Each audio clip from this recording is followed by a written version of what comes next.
Hey you guys, it's Sydney. Welcome back to my YouTube channel. If you're new here, don't forget to hit that subscribe button and hit the bell beside it so you don't miss another video. And thank you all for tuning in. So today's video is going to be a little bit different. I am going to be talking about my Rezo Cut Experience. I did post about 2 years ago my Rezo Cut, and I didn't really get to go into detail with it because you all were like, I want it, I want to see it, I want to see it. So I went ahead and just like edited a little video. I was at the shop, you know, them cutting my hair, styling it, whatever, and I just posted it. I didn't really get to do a talk through. So now it's been about 2 years since I had my Rezo cut. Obviously, I've cut my hair myself again. Y'all know I always do that. I asked on Instagram, do you want the full story? Okay. Do you? You know? So a lot of you said yes, you want the full story because some of you are contemplating whether or not you want to get a Rezo cut. So I did book my appointment. Okay, and disclaimer, this is not to bash anyone. This is not to talk about the technique, anything like that. This is just my personal experience and what happened to me while I was there and before I was there and all of that good stuff. So we're going to start December 2018. I did book an appointment 6 months in advance to get a haircut with Nubia. I believe the price was around $150. I live in Kentucky. It's in New Jersey, so obviously I had to get a plane ticket, all that. So my grandma and I went, and we got a plane ticket, you know, the rental car, the hotel. So 2 weeks before my appointment, I post on Instagram, you know, the little countdown reminder, can't wait for my Rezo cut, you know, I am ready to go. And once someone who works there, I'm not going to say any names, messaged me and was like, oh my God, like I work there. Who are you going to? And I said, Nubia. And she said, yeah, she won't be there. What? What do you... My appointment has been booked for 6 months. Yeah, she's on tour in Colombia right now. Call the salon on Monday and, you know, see if you can figure it out. So I called Monday. I was like bawling. Okay, because first off, I already had to put down a deposit for the appointment. I already got my plane ticket. Me and my grandma are ready to go, okay? So, call the salon. Mind you, as soon as I call, what is your number? And you know when you're in that moment and you don't realize something? So, I'm going to come back to that. Okay, so she said, ask my number, give her my number. Sydney, I said, yeah. She said, your appointment is April 12th. With Nubia. And I said, yeah. She said, we've been trying to contact you for weeks now. Nubia is on tour in Colombia. You can reschedule for June. I know she did not just say that. And I said, so how exactly have you been trying to contact me? Because you have my email. And I literally have the email right here saying my appointment is confirmed with Nubia. So what are you talking about? You provided and then gave this a random number, you guys. I kid you not. It wasn't even my area code, anything. And you just looked me up by my number. But I didn't notice that, wow, you know, I was on the phone because I was just like crying, bawling, like on the verge of crying, trying to hold it together. So she's like, well, we really can't even do anything since you provided the wrong information. And just being rude. And I was like, I know good and well I did not provide the wrong information. I'm coming from Kentucky. I'm a licensed cosmetologist. I was going to see if I wanted to be certified in the Rezo cut. Why would I give you false information? That doesn't even make sense. Well, we can't really do anything. She's on tour, so. And I said, I already have my plane ticket. I can't not go. Like, what? I'm sorry, but you provided just a broken record. You provided the wrong information. No, I didn't. You are lying. You're lying. I did not provide the wrong. That doesn't even make sense. Okay, whatever. So I was like, well, is there any other stylist that could do my hair that weekend? So I got into Mesa, which she was good too.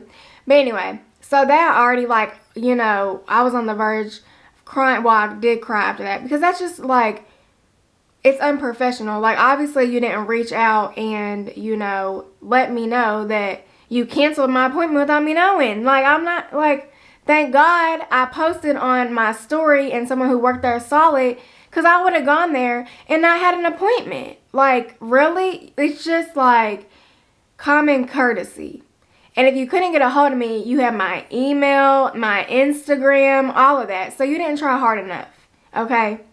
So let's fast forward to the trip. We get there. My appointment's at 9 a.m. My stylist was 20 minutes late.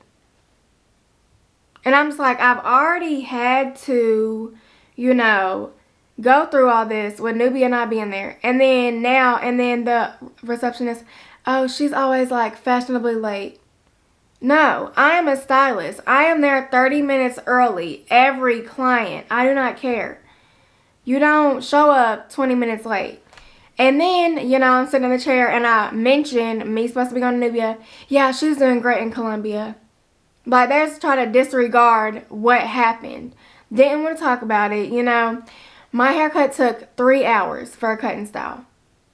3 hours. Okay, I get my client in and out, hour and 30 minutes. So that's another thing. It was just so long of a process. And it was kind of rushed. Like, I feel like the cut was a little bit rushed. And then she does not style. She only cuts. And then you go to the apprentices or the lower level and they style and everything. So that's all like that happened with the cut. I mean, I did like my cut. It grew out nice, but I feel like I could have done that at home. But I am a stylist, so you know, I'm just leave that there. So when I first found out that Nubia was not gonna be there, I tried to message her on Instagram. And I said, hi, like, I'm very disappointed that I don't get to see you, blah, blah, blah, blah, blah. She saw my message, you guys, and did not respond. It literally said seen. And it was there for like 2 weeks or a week, whatever. So I messaged a girl who used to work there. And she's a good friend, well, like, you know, an acquaintance of mine. And I just let her know everything. And she's like, I'm so sorry. Like, I'm going to contact Nubia and see if she'll message you back. Nubia, so there had been stuff going on around June of 2019 about like her being racist and all this stuff. Mind you, I never said anything because I didn't experience anything. I haven't seen anything, you know, whatever. So Nubia replies, sorry about your appointment, but I'm not racist. I don't know why people are calling me that.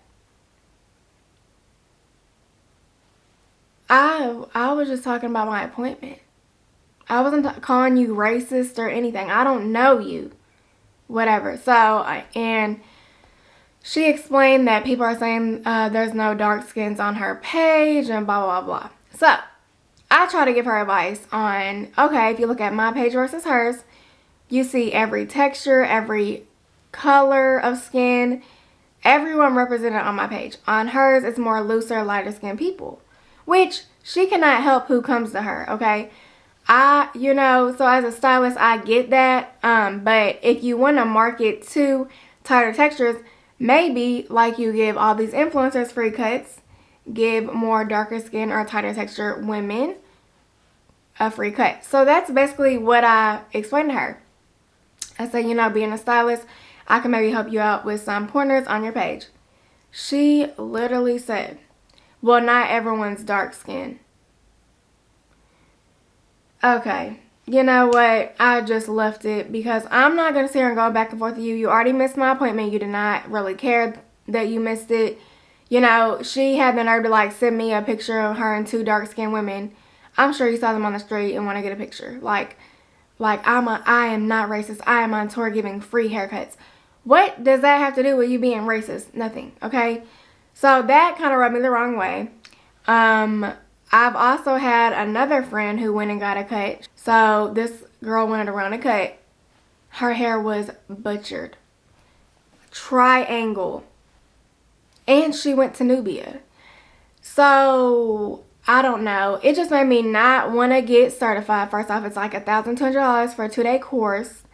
I have tried the technique, the little you cut like a rose. I don't see a difference on my clients, but hey. I don't know. The Rezo lights, I think they use foil. I usually don't use foil on my clients, so I didn't really care to learn that. Once again, this is just my experience. I know other people have had great experiences. I loved my cut. It was just the events leading up to and how everything was handled was unprofessional. So it's nothing against the technique or anything. It's just what happened to me personally before the cut. Okay, also look up reviews before you get a cut, because I did look up after the fact a lot of reviews on Nubia, and there's a lot of people who are not satisfied when they go to her. I know a few influencers that have gone to her and, you know, they're like, oh, they record and it looks so great. But of course, because they're an influencer, so you're gonna get, you know, more special treatment, you know, all of that. So that's really all I have to say about the Rezo cut. If you want to get it, that is totally up to you. I did like my cut, but will I be back? No, I will not. It was just very unprofessional. Being late, the 3 hours for a cut and style, I can get a balayage done and a cut in that time, and I don't rush. The cut was kind of rushed, but it was just more disappointment because I'm a stylist and I wanted to go to her because she's the one who created it, because I was like, oh, maybe I can get certified in it. So it was just all, I didn't like how they try to lie and act like I just provided the wrong number, because who would do that? I don't know. It was just all like, it's like they try to cover up, you know, that they didn't really contact me. So yeah, honestly, that's really all I have to say. Once again, it's your decision if you want to get a Rezo cut. Look up more videos, but that's just my experience. And yeah, so thank you all for watching. Don't forget to comment, like, and subscribe, and hit the bell beside that so you don't miss another video, okay? All right, you all. Love you all, and thank you. Bye.